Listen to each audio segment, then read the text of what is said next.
Hello everyone. Today we are going to discuss about transport of substances in plants. ये class 7 का chapter है। इससे पहले हमने जो इसका पार्ट 1 था वो कंप्लीट कर लिया था, जिसमें हमने पढ़ा था ट्रांसपोर्टेशन इन एनिमल्स। आज हम पढ़ेंगे ट्रांसपोर्टेशन इन प्लांट्स। तो चलिए स्टार्ट करते हैं। In chapter 1 you learned that plants take water and minerals nutrients from the soil through the roots and transport it to the leaves।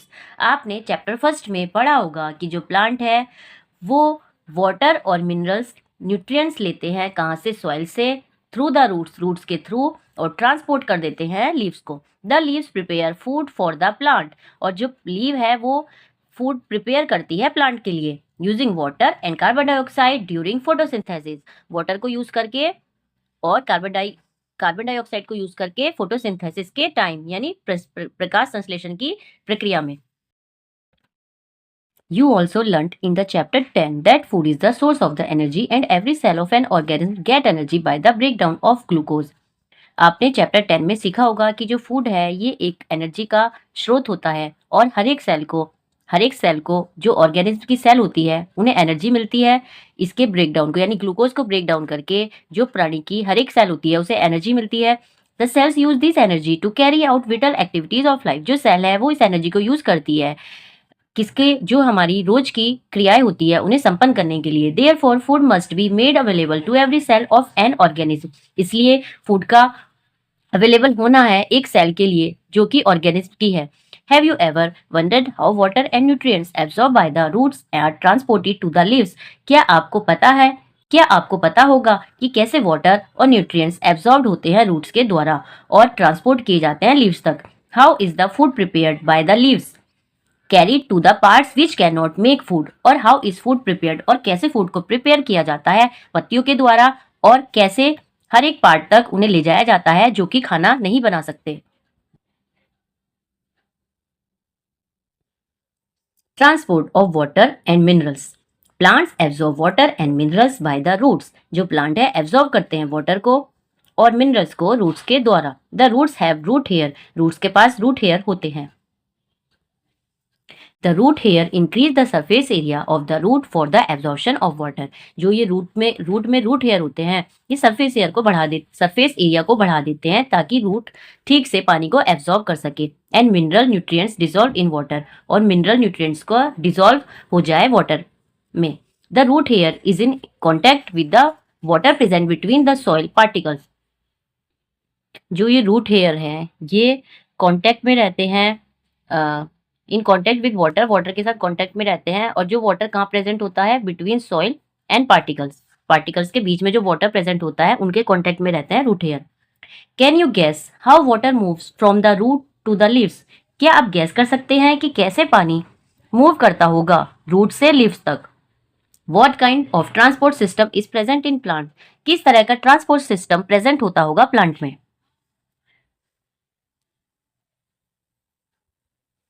Bujo thinks that plants may have pipes to transport water to the entire plant like we have in our homes for the supply of water। Bujo सोचता है कि जो plants है उनके पास भी क्या pipe होते हैं ट्रांसपोर्ट करने के लिए वाटर को एंटायर प्लांट में, जैसे कि हमारे घरों में होते हैं पानी की सप्लाई करने के लिए। इस तरह के पाइप्स क्या प्लांट में भी होते हैं? बुजो ऐसा सोचता है। Well, Boojho is right. Boojho सही है। Plants have pipe like vessels to transport water and nutrients from the soil. Plants के पास भी पाइप होते हैं वेसल जैसे जो ट्रांसपोर्ट करते हैं वाटर और न्यूट्रिएंट्स को सॉइल से। The vessels are made of special cell. जो वेसल्स होती है वो स्पेशल सेल्स की बनी होती है। फॉर्मिंग द वेस्कुलर टिश्यू, और मिलकर वेस्कुलर टिश्यू बनाती है। A tissue is a group of cells that perform specialised function in an organism. एक टिश्यू होता है, एक जो टिश्यू है वो एक ग्रुप होता है सेल्स का जो परफॉर्म करती है स्पेशल फंक्शन एक ऑर्गेनिज्म में। The vascular tissue for the transport of water and nutrients in the plant is called the xylem. जो वेस्कुलर टिश्यू पानी को ट्रांसपोर्ट करता है और न्यूट्रिएंट्स को ट्रांसपोर्ट करता है प्लांट में, उसे जाइलम कहते हैं। The xylem forms a continuous network of channels that connects roots to the leaves through the stem and branches and thus transport water to the entire plant।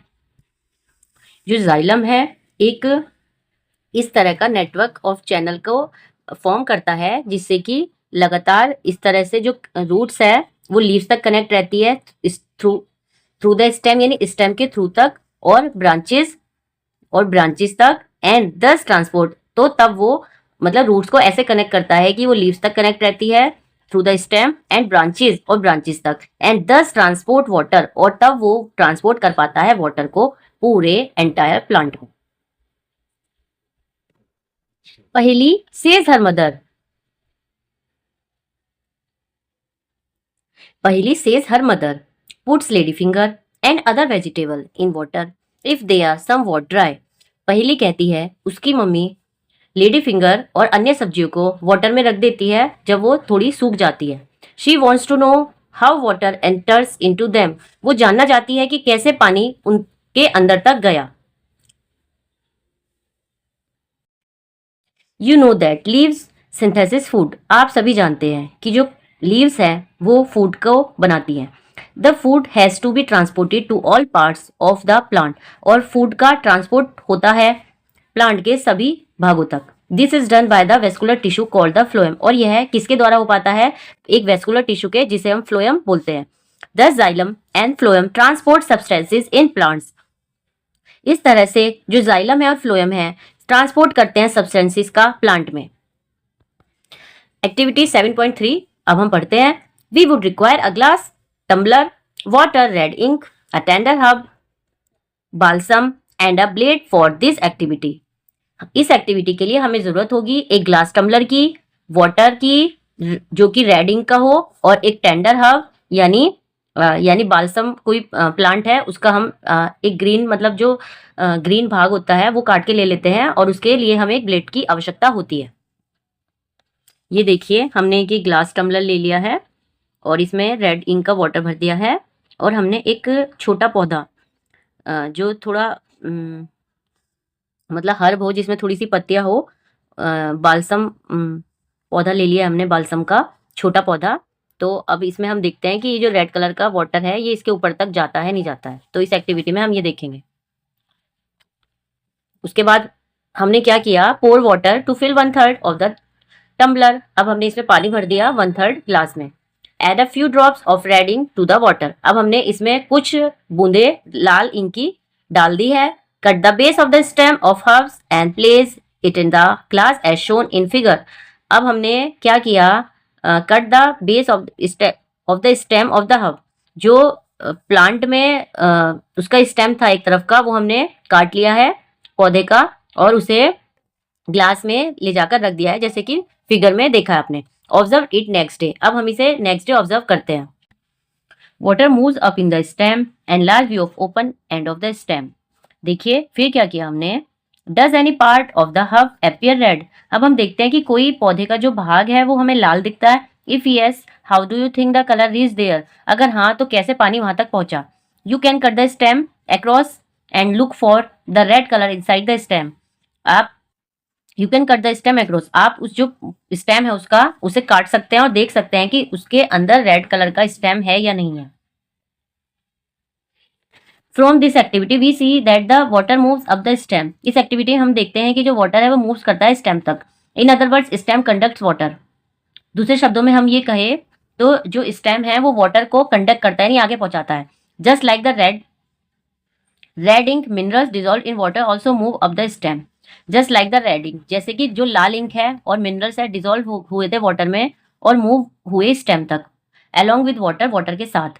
Water and minerals go to the leaves and other plants part. जो water और minerals है leaves तक जाते हैं और पौधे के अन्य भाग तक जाते हैं। Through narrow tubes xylem inside the stem.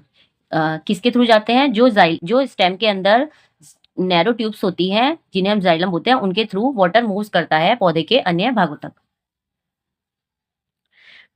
बूझो wants to know why plants absorb a large quantity of water from the soil, then give it off by transpiration।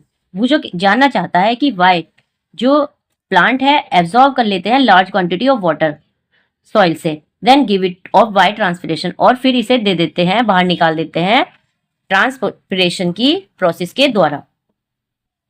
Transpiration. In class 6 you learn that plants released a lot of water by the process of transpiration। आपने class 6 में पढ़ा होगा कि जो plants है वो बहुत सारा पानी बाहर निकाल देते हैं by the process of transpiration, transpiration की क्रिया द्वारा यानी वाष्पोत्सर्जन की प्रक्रिया के द्वारा। Plants absorb minerals, nutrients and water from the soil, जो प्लांट्स एब्जॉर्ब करते हैं मिनरल्स, न्यूट्रिएंट्स और वाटर को सॉइल से। Not at all the water absorb it utilise by the plant, जो ये पूरा पानी है, ये जो एब्जॉर्ब किया हुआ पानी है वो पूरी तरह यूज नहीं हो पाता प्लांट के द्वारा। The water evaporates through the stomata present, जो ये वाटर है ये इवेपोरेट हो जाता है इसके द्वारा, जो लीफ में स्टोमेटा होते हैं, देखिए on the surface of leaves by the process of transpiration. The evaporation of water from leaves generates a suction pulse, same that you produce when you suck water through straw.